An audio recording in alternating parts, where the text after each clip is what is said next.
mu bintu databuja yambaye ntabwo yakumpayemo, yambwiye gucunga ibindi no gukora ibindi no gutunganya umuryango, gukora iby'ubukungu bitandukanye, kandi ngo arafite ukuboko kwiza. Ariko mu byo yambujije ni wewe. Abasha kwihangana nubwo nyirabuja yagize ishyari kugeza ubwo amufashe, ariko Yosefu yarihanganye, yarazi neza icyo Imana yavuganye nawe bituma yihangana. Bavandimwe, muri kino gihe reka mbabwire ngo mwihangane. Nubwo hariho abantu banyuze mu minsi mibi igoye, ariko imbere hari iminsi myiza tugiye kuzinjiramo. Turacyongera kandi amasezerano yacu aracyasubizwa, turacyakora ibitaramo, ivuga butumwa riracyakora ibitangaza, kandi iby'Imana yavuze ni kuri, reka bizasohora.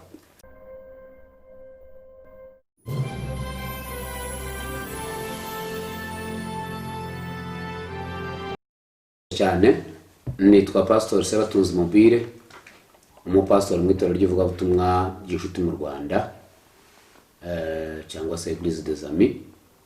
Hanyuma ngora umurimo w'Imana, niwo murimo ngora.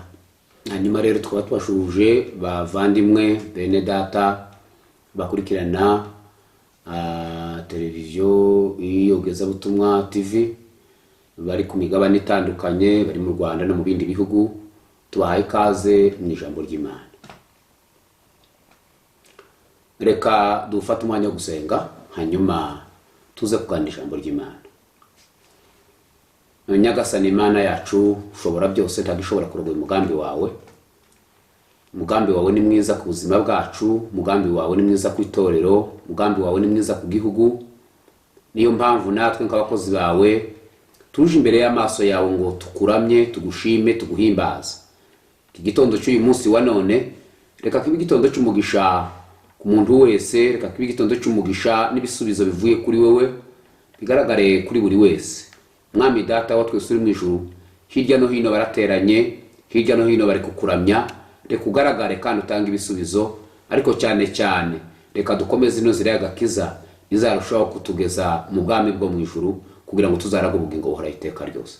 Turagushimiye kandi turagushima kuwumvishe gusenga kwacu mu izina rya Yesu, amen. Bavandimwe rero mukurikiranye iyogezabutumwa TV, tugiye kuganira ijambo ry'Imana. Tuza gusanga mu gitabo cy'Abaheburayo ibice 11 umurongo wa mbere. Reka dusome ijambo ry'Imana. Bibiliya iravuga ngo kwizera ni ukumenya rwose ibyiringirwa udashidikanya ko bitazaba, kandi niko kuduhamiriza ibyo tutareba ko ari ukuri. Icyatumye abakera bahamywa neza nuko bari bagufite. Amen. Yesu ashimwe cyane. Ndagira ngo tuziganire mu mwanya utaza kuba munini cyane ku ijambo cyangwa se teme ivuga ngo gukurura umutima w'Imana ku buzima bw'umukristo, kuzana ubwiza bw'Imana, amaso y'Imana n'umutima w'Imana bikaza bikabana natwe nk'abakristo, kugira ngo dukomeze dukore uyu murimo w'Imana, kwishimirwa n'Imana, umutima w'Imana ukatwishimira. Maze gutekereza kuri iri jambo, numvishe ari igihe cy'ingenzi cyo kwishimirwa n'Imana, cy'umutima w'Imana n'amaso y'Imana kwerekera ku buzima bw'umukristo, ku itorero, kwishimirwa, tukishimirwa n'Imana.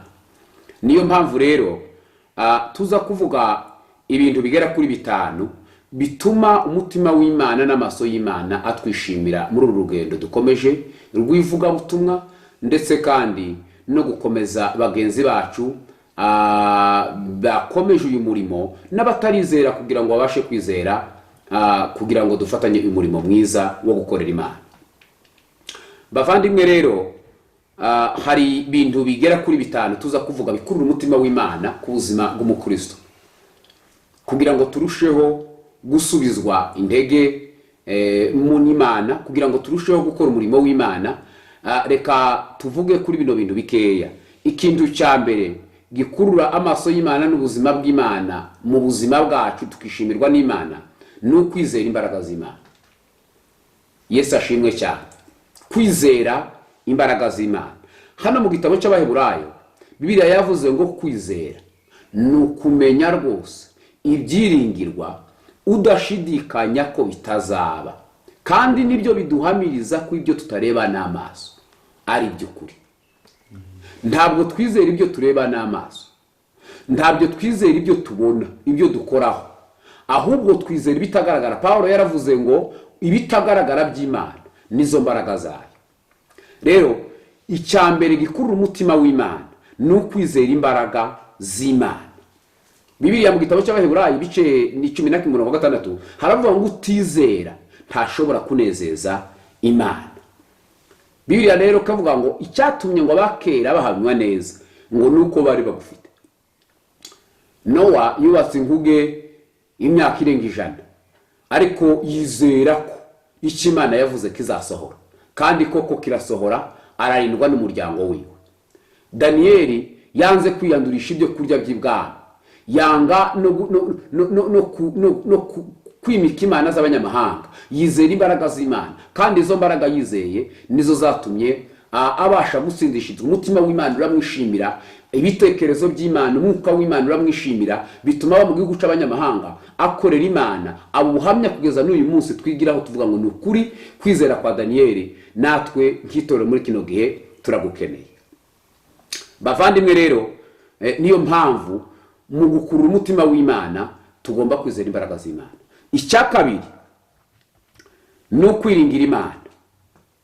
Kwiringira bivuga ability, bivuga capacity, ubushobozi.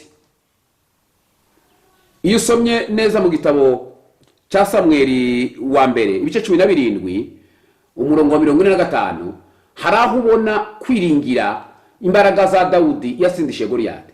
Nta kindi yamutsindishije kwiringira imbaraga z'Imana. Bibiliya iravuga ngo Dawudi yaramubwiye ngo wanteranye agacu n'uducu, ngo ariko nge naguteye mu izina rya Data, mu izina ry'Imana ishobora byose. Kandi aramubwira ngo uyu munsi ndaguca igihanga ndetse n'ibisiga byo mu kirere, ndakugaburira ibisiga byo mu kirere. Kubera iki? Yari yiringiye imbaraga z'Imana. Kwiringira ni pouvoir, n'ubushobozi, n'imbaraga zituma twizera neza, cyangwa se tukiringira ko icyo Imana yavuze kizasohora. Iki ni kimwe mu bikurura ububasha bw'imbaraga z'Imana n'umutima w'Imana ikaza ku buzima bw'umukristo. Kandi iyo twiringiye imbaraga z'Imana ntabwo tunyeganyezwa n'ibibazo. Nubwo mubona muri kino gihe dufite ibibazo bitandukanye, harimo indwara z'ibyorezo zirimo za COVID, ariko ndababwiye ngo itorero abiringiye imbaraga z'Imana tuzakomeza kunesha, kandi tuzabitambukamo, tuzagera ku cyo Imana yavuze, kubera ko twiringiye imbaraga z'Imana. Nanone kandi icya gatatu gikurura umutima w'Imana ku buzima bw'umukristo ni ukwihangana. Kwihangana mu bibazo. Muri kino gihe habaye ibibazo kubera kino cyorezo gituma abantu badasenga. Twari tumaze amezi menshi, nubwo Imana ikugenda ikora ibitangaza, insengero ziri gufunguka, ariko mu kuri COVID-19 yari yafunze ibikorwa byose bitewe n'ubukana ifite mu isi, gupfa kw'abantu benshi. Ariko uyu munsi kwihangana cyo nashakaga kuvuga aha ngaha, hari abantu baranirwa kwihangana. Hari abantu batekereza bati ibyo byose kubera ko tutagiye mu rusengero. Bamwe barabiretse, abandi bagiye hanze, abandi bagiye mu busambanyi gushakira imibereho, abandi bagiye mu bintu bitandukanye. Ariko reka mbabwire bene data, umukristo arangwa no kwihangana. Mu bibazo umukristo arangwa no kwihangana. Kwihangana ni ubushobozi. Mu bigaragara ni ubushobozi butubashisha guhangana no gucika intege. Nicyo bita kwihangana. Mu gihe cyo gucika intege tukagira ubwo bushobozi bwo guhangana no gucika intege, kugira ngo tubashe guhagarara tukihangana. Reka mbabwire abantu, umwe wihanganye n'undi wananiwe kwihangana. Umugabo witwa Samson yari umunaziri, yavutse mu buryo bw'ibitangaza, ariko mu rugendo rwiwe rwo ananirwa kwihangana, bituma agwa isari, cyangwa se bituma afatwa n'umunyamahangakazi witwa Delila, amukoresha ibyangwa n'Uwiteka, amukoresha icyaha cy'ubusambanyi, aramwigarurira, amena ibanga yari afite kubera kunanirwa kwihangana. ariko kandi nanone hari abandi izindi ngero zigaragaza abantu bihanganye. Mwibuke neza Yosefu muri Egiputa ageze kwa Potifari, muka Potifari yaramugerageje muri kino gihe. Iki ni ikizamini gikomeye, aho nyirabuja ngo yamukeneye, akenera ko baryamana, ariko Yosefu aramubwira ati rero nta kindi cyagufasha mu gukurura umutima w'Imana, kutuma ubwiza bw'Imana bukomeza ku buzima bwawe, ihangane. Icyakane ni ukwicisha bugufi. Muri kino gihe usanga rimwe na rimwe abantu bananiwe n'ikintu cyo kwicisha bugufi.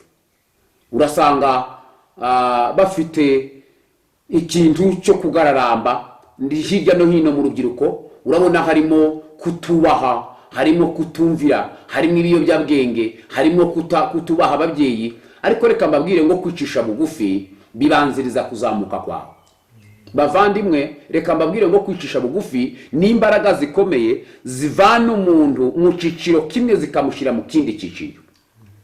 Bibiliya mu gitabo cy'Abafilipi ibice 2:5 haravuga ngo mugire wa mutima wari muri Kristo Yesu, nguwo nubwo yari afite akamero k'Imana, ngo ariko ngo ntiyawanyije kwicarana n'Imana ngo ari ikintu cyo kugundirwa, ngo ahubwo yisiga ubusa, ngo araganduka, ngo aca bugufi, yemera ngo no gufurufuru birwo ku musaraba. Ngo nicyo cyatumye Imana imuzamura ngo imuhe izina risumba andi mazina yose, kugira ngo ibiri mu isi amavi yose ngo afukame kandi yature ko Yesu ari umwami. Urugero rwo kwicisha bugufi kwacu turukomora kuri Yesu. Yesu nashimwe cyane. Yesu yicishaga bugufi, byageraga nubwo ari kumwe n'intumwa ngo agafata amazi akaboza ibirenge. Bamwe bakavuga ati se nyamuneka databuja ko ari we uri gukora bino, ariko aravuga ati nimba ntabikoze ntacyo duhuriyeho. Bavandimwe, mu kwicisha bugufi bikurura umutima w'Imana, amaso y'Imana yerekera ku buzima bwawe, ugabasha kugera ku Imana yagize gute yavuze. Kuzamuka kwawe, gutera imbere kwawe, haba mu buryo bwo mu mwuka, haba mu buryo bw'ibifatika, nukuri bibanzirizwa no guca bugufi. Ca bugufi, ca bugufi, ca bugufi.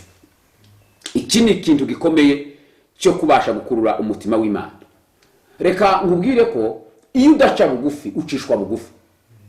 Mwibuke nanone kandi mu gitabo cya Daniyeli, Nebukadineza ngo yarirase cyane ngo arizamura, aravuga ngo Babeli ngo numurwa ninjye wawubatse. Imana ngo umucisha bugufi. Hari igihe wanga guca bugufi ugacishwa bugufi, ngo ajya mu ishyamba, ajya kuri ishanginga, abana n'inyamaswa, ngo kugeza igihe bihindwi birangiye, ariko ngo yaje kwibuka ijambo rimwe, yaje avuga ngo mu ijuru hari Imana, mu ijuru hari Imana, mu ijuru hari Imana. Ariko reka mbabwire ngo reka tuge kwica bugufi.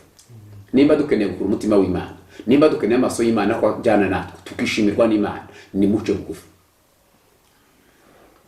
Icya gatanu ari tunasorezaho ni ukwihana. Kwihana bikurura Imana mu buzima bwawe, bizana Imana mu buzima bwawe, bituma imigambi y'Imana isohoza mu buzima bwawe kubera kwihana. Kandi kwihana ntabwo ari amarangamutima.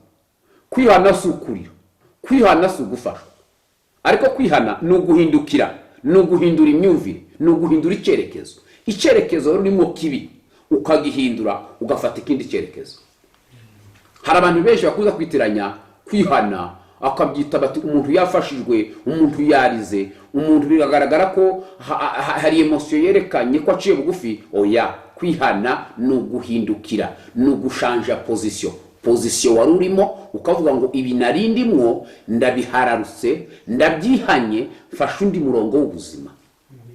Mu gitabo cy'ibyakozwe n'intumwa ibice 3:19 haravuga ngo mwihane, muhindukire, ibyaha byanyu bibabarirwa, iminsi yo guhembuka kwanyu ngo ibone kwiza iturutse ku Mwami Imana. Bavandimwe, reka mbabwire ngo ikintu gituma Imana yongera kuzanaho, yongera kukwibuka, yongera kukwishimira, yongera ku mutima wayo kukwishimira, ihane. Kwihana kuba mu mutima wizeye. Reka nkubwire ngo iyo wamaze kwakira Yesu nk'umwami n'umukiza wawe, utangira ubuzima bwo kwezwa, utangira ubuzima bwo kwihana ku gitoya no ku kinini. rimwe na rimwe hari igihe wumva umutima ukurega ikintu runaka bigatuma uca bugufi ukihana.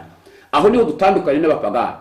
Abapagani nta mutima umucira urubanza ku kibi, ariko iyo umuntu yakijijwe akagwa mu kibi yumva umutima utamwemerera, yumva adasinzira, yumva adafite amahoro, akihanira kukireka kugira ngo akomeze ubusabane hagati yiwe n'Imana. Rero kwihana ni ikintu gikomeye gikurura ibitekerezo by'Imana, gikurura umwuka w'Imana, gikurura umutima w'Imana ku buzima bwacu. Bavandimwe, ngibi ibintu nifuje ko tuganira muri kino gitondo kugira ngo tubashe kongera kandi kugira ubusabane n'Imana yacu, gukura umutima w'Imana, twishimirwe n'Imana muri kino gihe kigoye. Reka mbabwire ngo ongera kandi wizere imbaraga z'Imana. Icya kabiri, iringira ububasha bw'amaboko y'Imana. Icya gatatu, ihangane mu bibazo uhura nabyo, nubwo uyu munsi bimeze gutya ariko ejo buzacya. Hari wavuze ngo nubwo imvura nta mvura idahita kandi nta na joro ritagira gute ridacya. Ihangane uzagera ku Imana yavuze. Icya kane, icishe bugufi. Icya gatanu, gira uburyo bw'isi bwo kwihana kandi uhindukire kugira ngo urusheho kugira ubusabane hagati yawe n'Imana. Ngibyo ibintu bikurura umutima w'Imana, Imana ikakwishimira mu rugendo rwawe. Rubyiruko, umudamu, umugabo, mwene data utarakira agakiza, akira agakiza wizeye Yesu Kristo nk'umwami n'umukiza w'ubuzima bwawe, ahindura ubuzima bwawe, atangira gushyira mu buzima bwo gukorera Imana. Kandi ikindi, reka nkubwire ngo muri ubu buzima Petero umunsi umwe yabaje Yesu aramubwira atari kose twebwe twasize byose tukagukurikira uzaduhemba iki? Yesu aramubwira ngo Petero, muri buno buzima nzabakubira incuro 100. Icya kabiri, nzabaheza ubugingo buhoraho iteka ryose. Imana ibafashe, Imana ibagirire neza, turusheho gutunga ubuzima bwejejwe kandi turusheho gutunga umutima w'Imana, twishimire, turusheho gukora umurimo w'Imana. Kandi ndabizi neza ko nyuma y'ibi ni ukuri tuzahana ubuhamya tuvuga tuti hari cyahindutse mu buzima bwanjye, hari cyahindutse nyuma yo gukorera Imana, hari cyahindutse nyuma y'ivuga butumwa twumvise hirya no hino. Ndabizi neza ko Imana izakomeza kudufasha. Ijambo ry'Imana ribafashe kandi ribagirire neza muri kino gitondo.